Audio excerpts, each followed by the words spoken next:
वेदांत बाबू जल्दी चलो वरना स्कूल के लिए देरी हो जाएगी।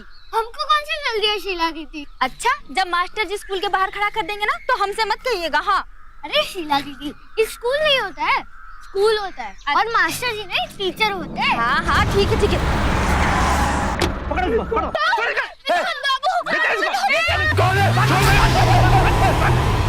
नमस्कार, मैं पूजा गौर सावधान इंडिया यूपी फाइट्स बैक में आप सबका स्वागत करती हूँ।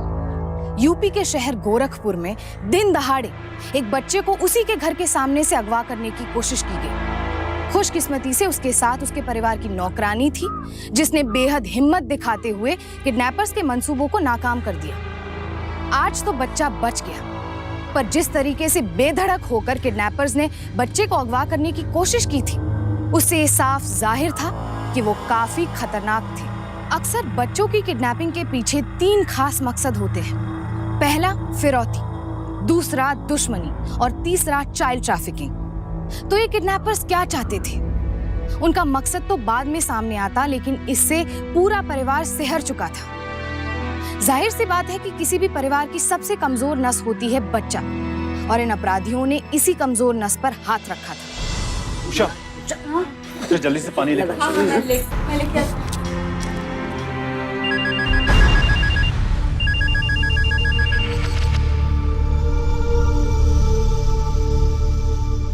हेलो, देख लिए ट्रेलर अशोक बाबू? अरे पूरी पिक्चर तो अभी बाकी है। देख लिए हमको मना करने का नतीजा? अरे आज जो हुआ वो तो तुम्हें आगाह करे खातिर था। आगे अपन बच्चे का, अपन परिवार का सलामती चाहिए, तो चुपचाप पैसे का बंदोबस्त फटाफट कर दे, समझे? ये बात हमरा और आपका बीच का है, इका पुलिस तक ना ले जाई, वरना पूरा पिक्चर दिखा देंगे, मार देंगे तो हरे बेटे को, एयरबोन करेंगे।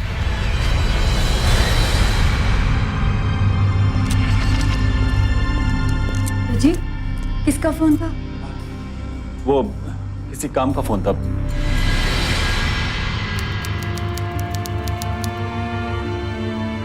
मालकिन, आप काहे इतनी तकलीफ उठा रही हो? तनिक सा तो घाव है, ठीक हो जाए। हम तुम्हें डांटे नहीं ना? चलो चुपके से दूध और ये दवाई ले लो, चलो। शीला, आज तुमने हमारे परिवार के लिए जो कुछ भी किया है ना, वो हमारे लिए बहुत ही बड़ी बात है। हमें समझ में नहीं आ रहा है कि हम तुम्हारा धन्यवाद कैसे करें। आज जो बाबू के साथ हुआ है, अगर उसको कुछ हो गया होता ना, तो हम तुम्हारे लिए इतना तो कर ही सकते हैं शीला। अरे नहीं नहीं मालकिन, ये क्या कह रही हो आप? वेदांत बाबू ये तो हमारे बेटे जैसे हैं, और आप ही लोग तो हमारा परिवार हो। मालकिन सच बता तो हम बहुत डर गए थे, न जाने कौन थे वो लोग। शीला, तू वो सब बातें भूल जा, हाँ? तू आराम कर और अपना ध्यान रख।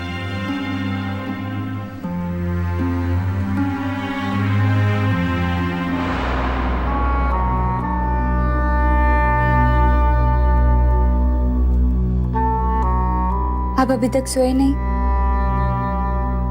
नींद नहीं आ रही है। आज जो हुआ वो हे जी, जो हुआ सो हुआ, भूल जाइए। पता नहीं कौन लोग थे। हम जानते हैं कौन लोग थे। क्या? हमने तुम्हें पहले बताया नहीं था, तुम फिजूल में घबरा जाती। पिछले कुछ दिनों से हमें धमकी भरे फोन आ रहे थे। ये उसी गिरोह के लोग हैं जिन्होंने शहर भर के सुनारों को लूटकर आतंक मचा रखा है।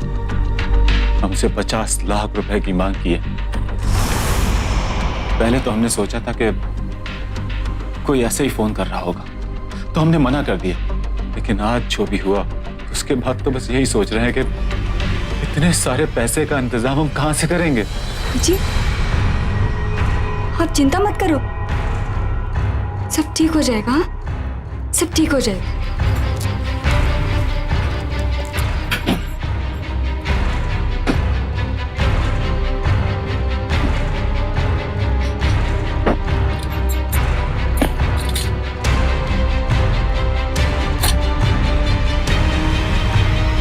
आप ये सब कुछ दे दो। ये सब क्या है? आप दोनों से ज्यादा कीमती तो नहीं है ना? आज वेदांत का अपहरण करने की कोशिश की। कल कहीं आपको, मुझे बस मेरा परिवार सुरक्षित चाहिए, मुझे और कुछ नहीं चाहिए, ये सब कुछ दे दो। कुछ नहीं होगा, हम सब ठीक कर देंगे, तुम बिल्कुल फिक्र मत करो। आप ये सब दे दो, हमें कुछ नहीं चाहिए।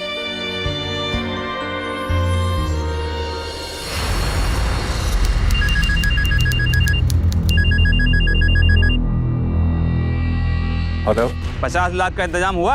देखो हम कोशिश कर रहे हैं, लेकिन इतना ढेर सा पैसा हम कहाँ से लाएंगे? तो हम कहाँ नगद मांग रहे हैं? अरे कुछ सोना मिला दीजिएगा, सुनार हो। 3 दिन का समय दे रहे हैं तुमको, और चौथे दिन जो तुम्हारे साथ होगा ना, उसके लिए तुम खुद ही जिम्मेदार हो गए। 3 दिन? लेकिन 3 दिन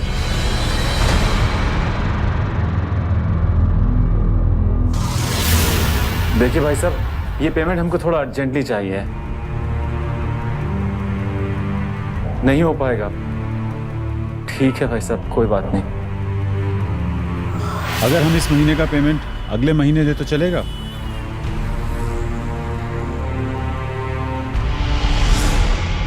और कुछ दिखाएं आपको? सोने की लक्ष्मी जी की मूर्ति भी है, ये देखिए।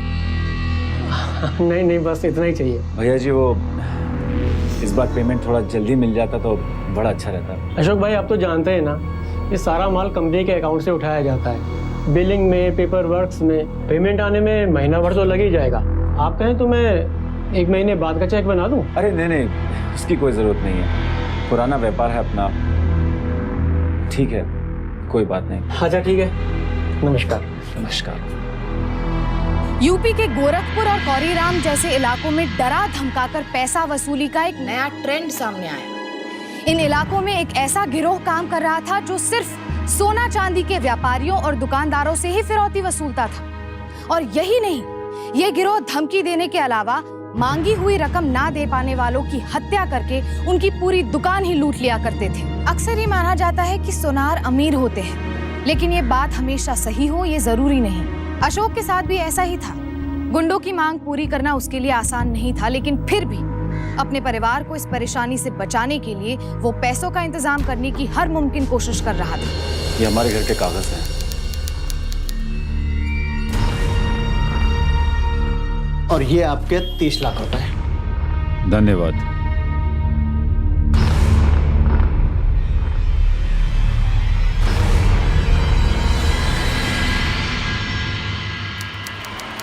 हाँ, मैं सुनसान सड़क पर आ गया हूँ। अब कहाँ? सामने देख, पेड़ दिख रहा है, उसके नीचे बैग रख के चुपचाप सीधे निकल जाना। ओके, ठीक है।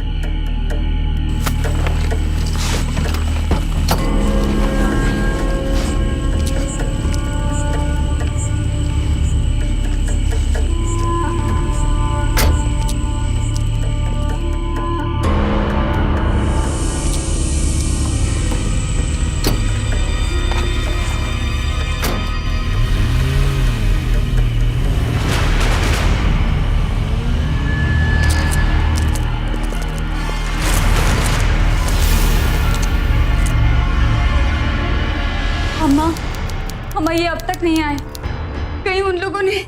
बहू, शांत हो जा, गलत मत सोचो, उसे कुछ नहीं होगा। हमारा मन बहुत घबरा रहा है।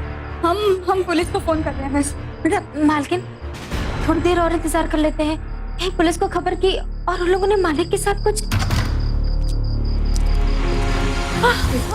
आप आ गए, आप कहाँ रह गए थे? हम कितना घबरा गए थे। भगवती माई की कृपा है कि आप आ गए। पता है हम कितना डर गए थे। कहाँ रह गए थे आप?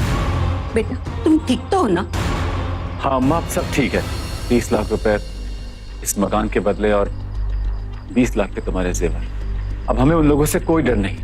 बस चिंता है तो यही कि अब आगे कैसे होगा। जी आप उसकी चिंता मत करो, सब ठीक हो जाएगा। शीला, चल पानी लेकर आ।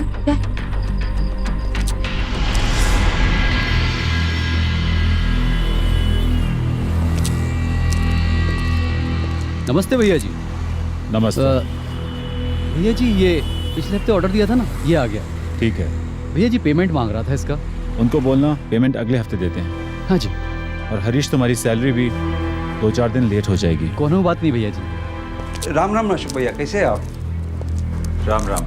आइए आइए। आपका ऑर्डर लाया था मैं। और कैसे चल रहा है कारोबार, सब ठीक ठाक? भगवती माँ की कृपा है, किसी तरह चल रहा है। आप सुनाइए। हमारा क्या है, आप जैसे नेक दिल सुनारों की वजह से हम जिंदा है। बाकी आपके ये 10 डब्बे एकदम टिप टॉप क्वालिटी है। जयंत जी, इस बार सिर्फ 5 ही डब्बे चाहिए। रख लीजिए, स्टॉक रहेगा, वैसे खराब थोड़ी ना होएगा।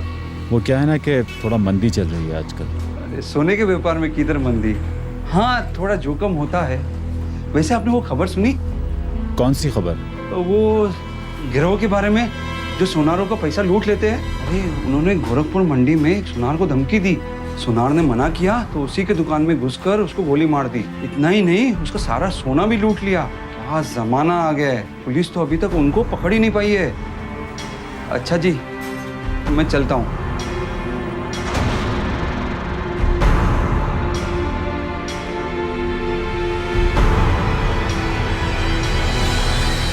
नमस्ते भैया।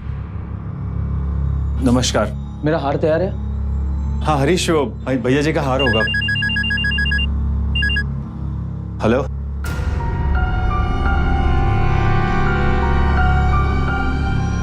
एक मिनट हरीश, जरा संभालना, मैं अभी आता हूँ। जी भैया जी।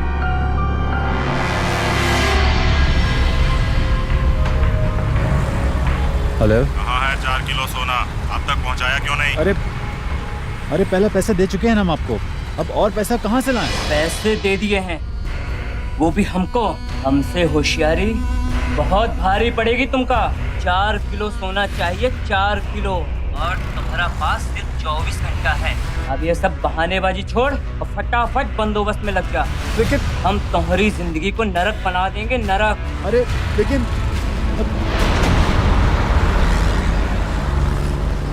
अशोक भैया।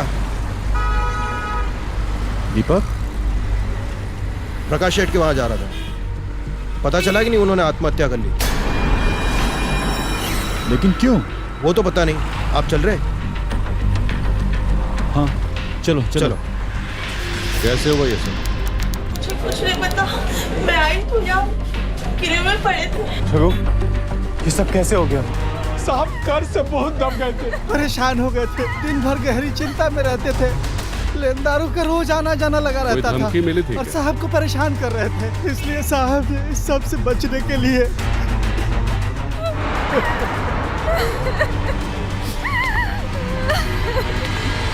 आप सर, पास ही में हमारी दुकान है ज्वेलरी की।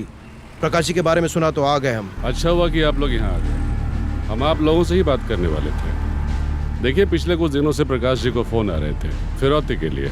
उन्होंने काफ़ी सोना भी उन लोगों को दिया था। हमें अच्छी तरह से मालूम है कि आप लोगों में से ऐसे कई लोग हैं जिनके पास इस तरह से फिरौती के लिए फ़ोन आ रहे हैं। लेकिन अगर आप लोग शिकायत नहीं करेंगे तो हम कैसे कार्रवाई करेंगे, उन्हें कैसे पकड़ पाएंगे? बताइए, आप लोगों में से ऐसे कौन कौन से लोग हैं जिनको इस तरह के फ़ोन आ रहे हैं? जी नहीं सर, हमें इस बारे में कुछ पता नहीं है। देखिए, अगर आप हमारी मदद नहीं करेंगे तो हम आपकी मदद कैसे कर पाएंगे? नहीं, हमें देर हो रही है। चल दीपक, हम चलते हैं। हर बार यही होता है। पहले ये लोग पुलिस की मदद नहीं करते और बाद में जब बात हद से आगे बढ़ जाती है तो पुलिस को और प्रशासन को दोष देते हैं। अशोक यहाँ एक बहुत बड़ी गलती कर रहा था। उसने अभी तक धमकी भरे कॉल्स और अपने बेटे की किडनैपिंग के बारे में पुलिस को जानकारी नहीं दी थी। और सिर्फ अशोक ही नहीं, बाकी ज्वेलर्स भी यही गलती कर रहे थे। सभी दहशत में थे और उनके इसी डर का फायदा क्रिमिनल्स खुलकर उठा रहे थे। अशोक उनकी मांगे पूरी करने में लगा था और मांगे हर किश्त के साथ बढ़ती ही जा रही थी। याद रखिए, फिरौती, एक्सटॉर्शन और ब्लैकमेलिंग के मामलों में सबसे पहले पुलिस को खबर दी जानी चाहिए, क्योंकि एक बार आप उनके जाल में फंस गए तो फिरौती की रकम देने का कभी ना खत्म होने वाला सिलसिला शुरू हो जाता है। इससे अपराधियों की हिम्मत और भी बढ़ जाती है और वो और भी खतरनाक अपराधों को अंजाम दे देते हैं। अशोक अब उन किडनैपर्स के ऐसे ही जाल में फंस चुका था और उनकी नई मांग से परेशान हो चुका था।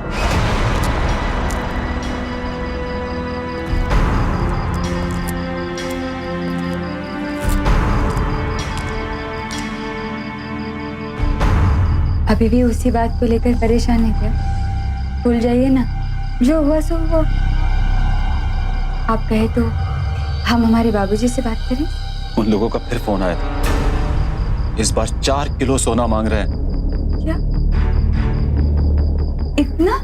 लेकिन अभी तो हम इतना सारा पैसा दे चुके हैं और ये कहाँ से आ गया? हमारे पास बैंक में सिर्फ 7 से 8 लाख रुपए बचे। कहीं से कोई पैसा नहीं आ रहा है।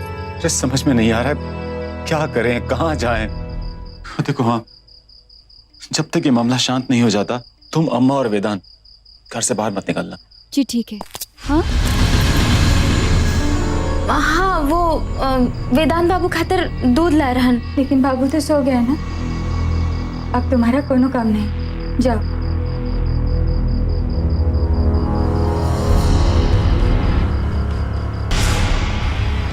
हम नहीं जाएंगे बाहर।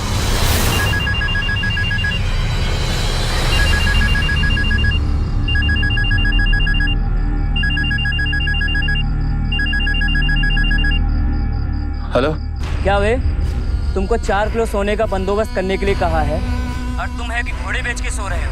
लगता है तुमको अपनी जान और अपने परिवार से बिल्कुल प्यार नहीं है। मैं तुम्हें पहले इतना सारा पैसा दे चुका हूँ। अब तुम्हें देने के लिए हमारे पास ढेला भी नहीं है।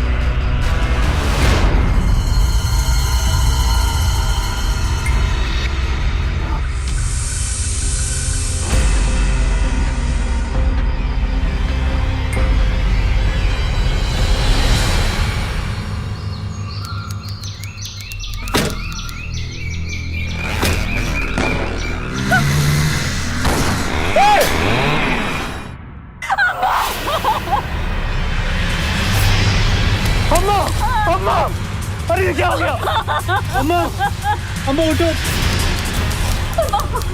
डॉक्टर, डॉक्टर, डॉक्टर साहब, ये हमारी अम्मा है। क्या हुआ इन्हें? इन्हें गोली लगी है। मैं भी देखता हूँ। और भाई, पेशेंट को अंदर ले लो।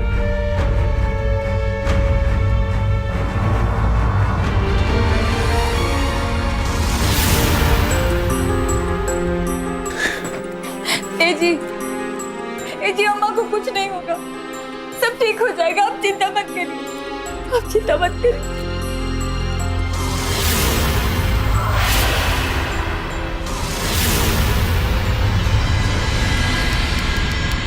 जी डॉक्टर साहब, अम्मा कैसी है? देखिए, गोली तो हमने निकाल दी है, लेकिन खून बहुत बह चुका है। हमें उन्हें अगले 24 घंटों के लिए आईसीयू में रखना होगा, अंडर ऑब्जर्वेशन। अगर सब कुछ ठीक रहा तो कल हम उन्हें नॉर्मल वार्ड में शिफ्ट कर देंगे। अभी उन्हें 10 से 15 दिन लगेंगे ठीक होने में। डॉक्टर साहब, आप पैसे की बिल्कुल परवाह मत कीजिए, बस अम्मा को ठीक कर दीजिए। डोंट वरी, हम अपनी तरफ से पूरी कोशिश करेंगे, ठीक है? धन्यवाद डॉक्टर।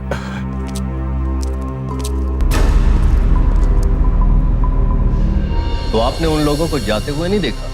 जी नहीं, हम तो रोज की तरह दुकान पर जा रहे थे, फिर अचानक गोलियां चलने लगी और अम्मा को गोली लग गई। आपकी किसी से कोई दुश्मनी? हम व्यापारी हैं साहब, हमारी किसी से कोई दुश्मनी नहीं है। ठीक है, अगर कोई और बात हो तो पुलिस स्टेशन में रिपोर्ट लिखवा देना। चलता। ये जी, आपने उन्हें झूठ क्यों बोला? आपने बताया क्यों नहीं?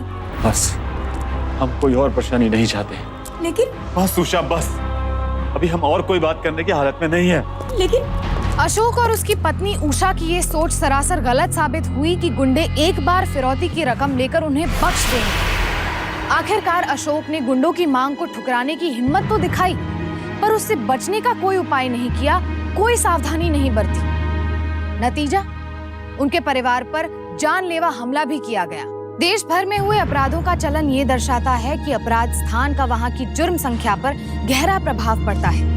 एनसीआरबी यानी कि नेशनल क्राइम रिकॉर्ड्स ब्यूरो के 2006 के आंकड़ों के मुताबिक देश भर में हुए अपराधों में से उत्तर प्रदेश के हिंसक अपराधों की संख्या 12.1% थी, जो कि पूरे देश में सबसे उच्चतम थी। अब अशोक और उषा के पास उतने पैसे भी नहीं बचे थे कि वो गुंडों की नई मांग को पूरी कर सके।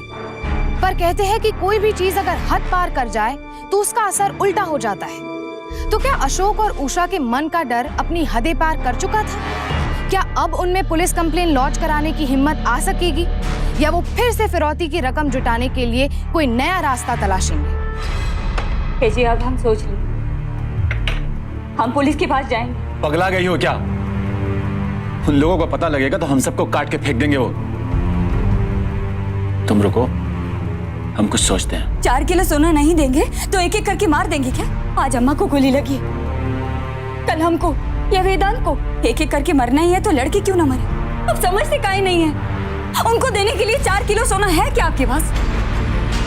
4 किलो सोना देंगे। नमस्ते जी। जी कहिए। हम उषा वर्मा हैं और ये हमारे पति हैं अशोक वर्मा जी। दरअसल हम बाजार में मिले थे, वो प्रकाश जी की दुकान पर। हाँ, आइए बैठिए। जी कहिए, मैं आपकी क्या मदद कर सकता हूँ? हम सबके सामने आपको बताए नहीं थे साहब। हमको धमकी भरे फोन आ रहे हैं, 4 किलो सोने की मांग किए हैं। पहले तो हमने मना कर दिया, हमारे घर पे गोली चला दी साहब। हमारी अम्मा को गोली लगी है, बड़ी मुश्किल से बची हैं। कब से चल रहा है ये सब? करीब महीने भर से। ओह, 1 महीने से चल रहा है। और हमला अब किया उन लोगों ने? नहीं, महीने पहले फोन आया था ना, तब उन लोगों ने हमसे 50 लाख रुपए मांगे थे। इन्होंने 30 लाख रुपए नगद और हमने हमारे 20 लाख के जेवर दे दिए। 2 दिन पहले फोन आया कि 4 किलो सोना और मांगे। हम व्यापारी हैं साहब, कोई खजाना तो दबा के रखे नहीं है। इतना सारा सोना हम कहाँ से लाएंगे? हम लोग बहुत डरे हुए हैं साहब, हमारी मदद कीजिए। नहीं, ये सब करने की कोई जरूरत नहीं है। आप लोगों ने यहाँ आकर काफी हिम्मत दिखाई है। हम आपकी शिकायत लिख लेते हैं और आप वो सारे नंबर्स भी हमें दे दीजिए जिससे उन लोगों ने आपको फोन किया। जी, पिछली बार उन लोगों ने नगद मांगा था और इस बार सोना, वो भी 4 किलो। क्या हुआ साहब? अशोक जी, अब तक हमने जितनी भी कार्रवाई की है उस सब में इस गिरोह के लोगों ने सबसे सिर्फ सोना मांगा। किसी से 4 किलो, किसी से 6 किलो, किसी से 2 किलो। पता नहीं इन लोगों को कैसे पता चल जाता है कि किससे कितना मांगना है। मुझे लगता है किसी अंदर के आदमी का ही हाथ है। आप लोग सतर्क रहिएगा। अशोक जी, एक और बात, हम आपका फोन टैप करेंगे ताकि हम उन लोगों को ट्रेस कर सकें। और इस बीच मेरी पूरी कोशिश होगी कि आपको और आपके परिवार को पुलिस प्रोटेक्शन मिल सके। जी, धन्यवाद साहब। हेलो। का भैया, गोली का कुछ भूल गए हो का? हमरा सोना कब दे रहे हो? हम तुमसे डरते नहीं हैं। एक ढेला भी नहीं देंगे तुम्हें अपने घर से। सोना तो बहुत दूर की बात है, समझे? अच्छा, तो जो गोली तुम्हारे कान के पास से गई थी ना, अब की बार तुम्हारे भेजे में उतार देंगे। सर, फोन ट्रेस नहीं हुआ, कॉल जल्दी कट गया।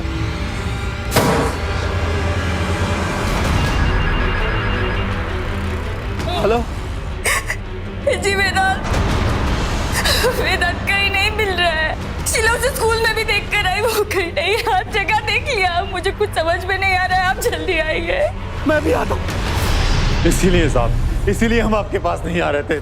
आज दीपक के बेटे को गोली मार दी और अब हमारे वेदांत को स्कूल से उठा लिया। बहुत बड़ी गलती हो गई, बहुत बड़ी गलती हो गई आपके पास आके साहब। इससे तो अच्छा होता कि हम गुंडों की बात नहीं मान लेते। अरे अशोक जी, मेरी बात तो सुनिए। अशोक जी, अशोक के दोस्त दीपक के 5 साल की बेटे की हत्या ने अशोक को हिलाकर रख दिया था। ऐसे में अपने बेटे के अंदेशे ने उसका भरोसा हर किसी से उठा दिया था। उसे समझ नहीं आ रहा था कि वो क्या करे। उसका परिवार खतरे में था और वो बेबस।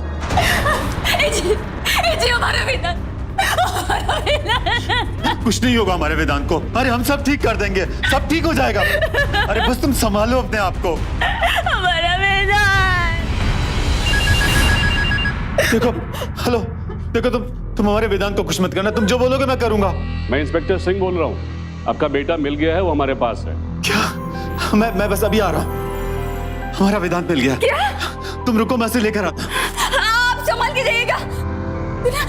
मेरा वेदांत मिल गया। मेरा वेदांत। इंस्पेक्टर साहब, मेरा बेटा कहाँ? अशोक जी, आपका बेटा बिल्कुल ठीक है। आइए। आपका बहुत बहुत धन्यवाद इंस्पेक्टर साहब। आपने मेरा बेटा ढूंढा है। हम न जाने आपको उससे मैं क्या क्या बोल दिए। हम समझ सकते हैं। अशोक जी, आपसे एक बात कर। जी, आइए।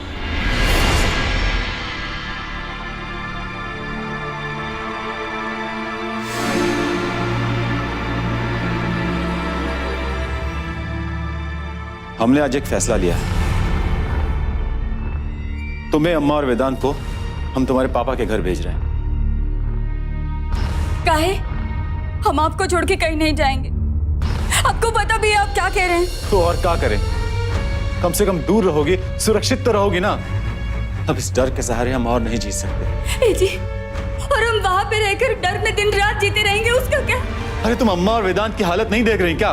तो हम पापा को फोन करके यहाँ बुला लेते। वो वेदांत और अम्मा को अपने साथ लेकर जाएंगे, लेकिन हम आपको छोड़ के कहीं नहीं जाएंगे। उषा, तुम समझने की कोशिश। बस हम फैसला कर लिया, हम आपको छोड़ के कहीं नहीं जाएंगे।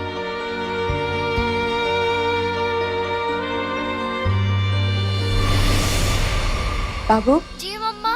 बेटा अपना ख्याल रखना। हाँ हाँ मम्मा। नाना नानी और दादी दादी की बात सुनना, उन्हें परेशान मत करना। जी मम्मा। बेटा हम तुम्हें फोन करेंगे। पक्का करेंगे ना मम्मा? करेंगे, हाँ ठीक है। फोन दीजिए। ये लो नाना जी।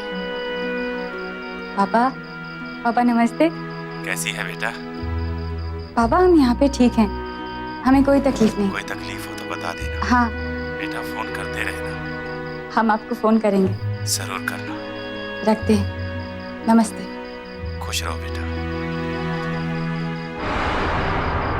ए जी, मेरी अभी अभी पापा से बात हुई, वो सब लोग ठीक हैं और अम्मा की तबीयत भी सुधार में है। चलो अच्छा है, अगर वो लोग वहाँ पर सुरक्षित हैं तो हमारी भी हिम्मत यहाँ पर बहुत बढ़ जाती है।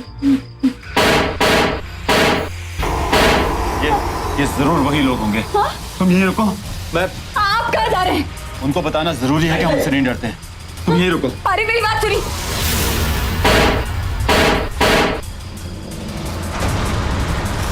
साहब बाहर मत निकलिए, बाहर गोलियां चल रही है। मैं अभी चौकी फोन करके टीम बुलाता हूँ, आप लोग घबराइए मत।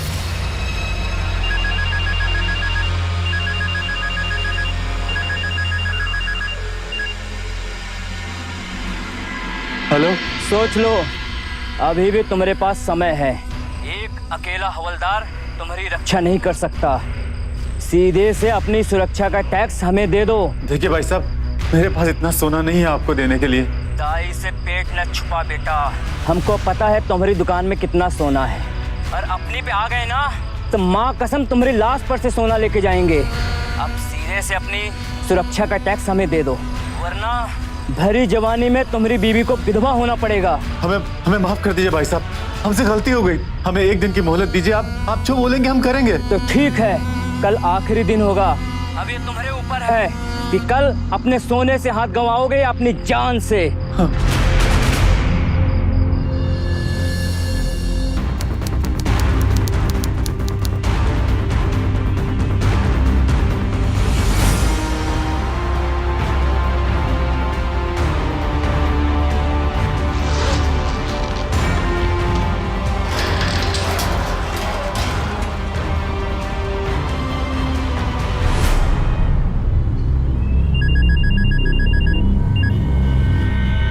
हेलो, बंदोबस्त हो गया क्या? हाँ हो गया। कहाँ पर आना है? अपनी दुकान से दाएं ओर मुड़ जाओ, बिल्कुल सीधे चलते चले आओ। आगे एक देखो, जामुन का पेड़ दिख रहा है? भैया जी सब कुछ छान मारा, कहीं कुछ दिखाई नहीं दे रहा। एक काम कर, जहां वहीं रुक, हमारे आदमी तुमको ढूंढ लेंगे। एक मिनट रुक। हाँ अनिल, देख अशोक है वहां, उसको रास्ता नहीं मिल रहा है। और हाँ, माल मिलते ही हमको फोन करना, समझा? कोई जरूरत नहीं है उसकी। चल चल चल चल चल रुक जा, नहीं तो ठोक दूंगा। मुझे मत मारो, मुझे मत मारो। ला ला बैग ला, ठोक दूंगा नहीं तो बैग ला। हटे।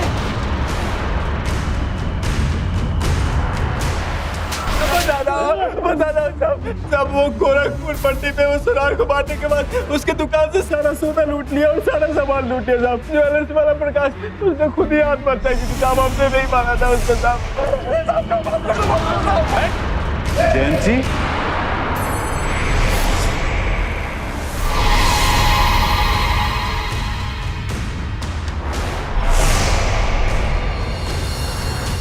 आप जानते हैं इसे? जी लेकिन ये तो हमारा सप्लायर है। यही वो आदमी है अशोक जी, जो हर खबर को अंदर से बाहर पहुंचाता था। कब मानना है, किससे मानना है और कितना मानना है। अशोक जी, मैंने कहा था ना आपसे कि जरूर ये किसी अपने ही आदमी का काम है। आखिरकार पकड़े ही गए। हवलदार, वो सामान लेकर आओ जो हमने इनके पास से बरामद किया है।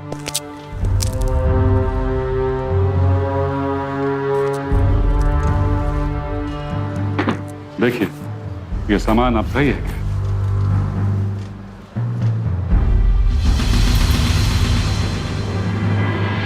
लेकिन इसमें हमारा दिया हुआ पैसा और जेवर नहीं है। साहब, हमने इनसे कोई पैसे और जेवर नहीं लिए और इन्हीं के चलते साहब आपने हमको धर लिया साहब। झूठ बोल रहा है साहब, ये झूठ। अरे कहाँ है हमारा पैसा? अरे पैसे किधर है हमारे? झूठ बोल रहा है हमारे। अशोक जी, मेरी बात सुनिए, शांत हो जाइए। तिवारी, इन सबको डालो अंदर।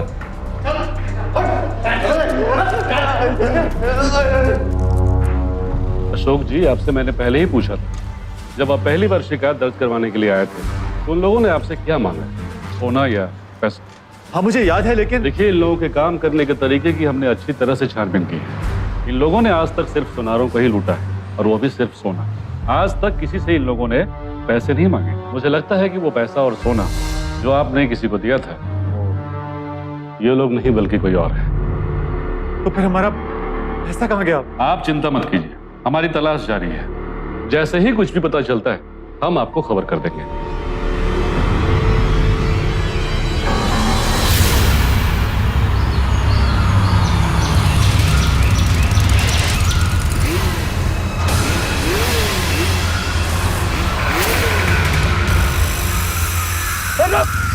अरे आज तो सिर्फ पेट्रोल फेंका है अशोक बाबू। अगर 4 किलो सोने का बंदोबस्त नहीं हुआ अशोक बाबू, तो कल पेट्रोल के साथ साथ जलती हुई तीली भी फेंक देंगे। पुलिस पर भरोसा तुम्हें बहुत महंगा पड़ेगा अशोक बाबू। कौन बोल रहा है?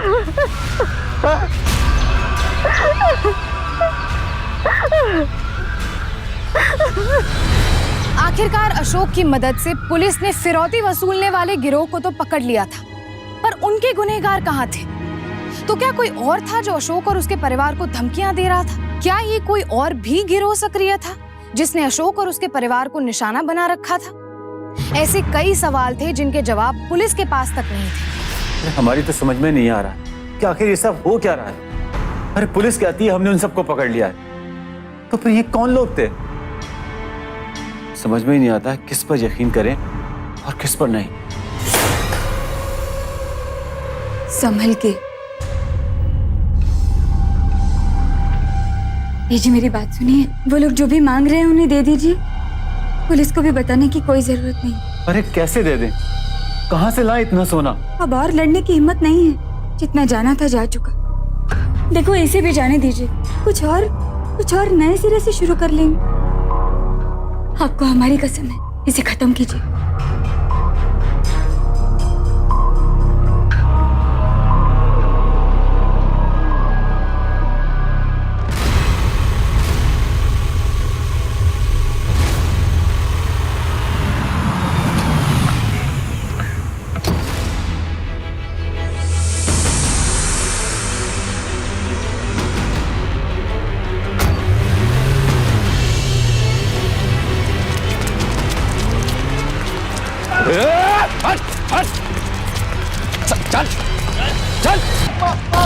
माफ कर दो साहब। कैसे हुआ ये सब? साहब, हम लोग लालची हो गए थे।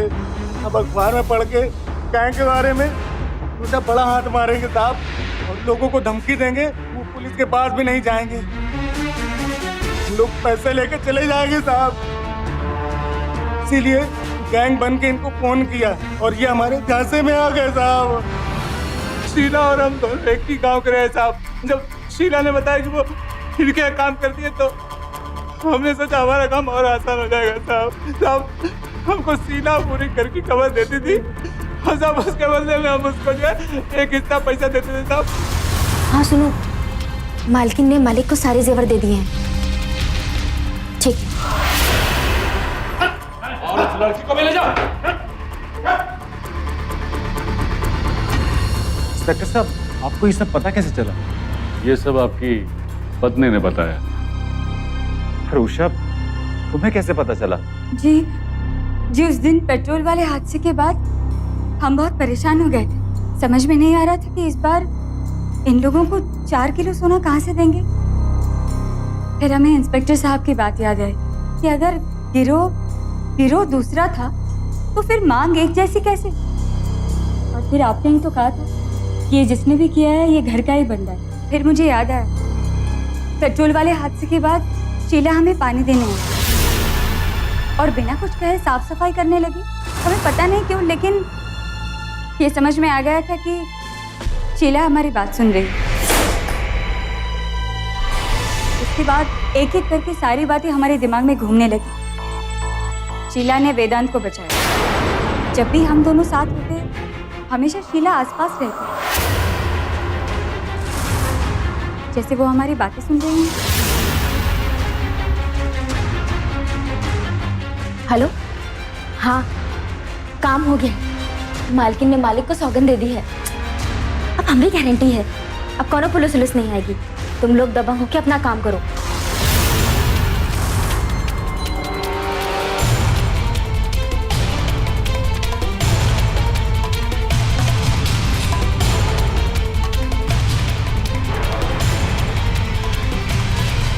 सिंह साहब, मालकिन आने में तारीख देर हो गई। वो बाजार में इतनी भीड़ है कि क्या बताएं। ये देखिए हम क्या लेके आए हैं।